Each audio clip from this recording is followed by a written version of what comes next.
Hello guys, mga ganitong battery, mga ayaw mag-charge, yung mga nag-charge pero hindi umaangat ang percentage. Halimbawa na-drain siya ng 1%, 2%, chinarge mo, ayaw nang tumaas yung percentage siya, naka-stuck na siya doon sa 1%, 2%. Pwede nating buhayin yan,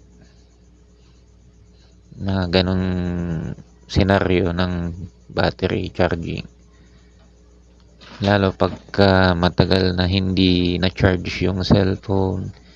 So parang natutulog siya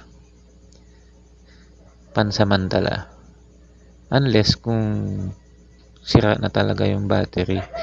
Pero pag mga ganong na hindi na-charge ng matagal, mga ilang buwan, minsan kasi natutulog yung battery. So kailangan uli natin siyang buhayin, na yun ang hindi kaya ng mga ordinaryong cellphone lang din, na yung sinaksak mo yung charging cable niya, ayaw na mag-charge. Pero meron tayong gamit na special na equipments para mabuhay yung battery. Yun ang hindi kaya ng cellphone. So pag may mga problema kayo na kagaya ng ganon, dalhin nyo lang sa akin, buhayin natin, i-revive natin. Salamat.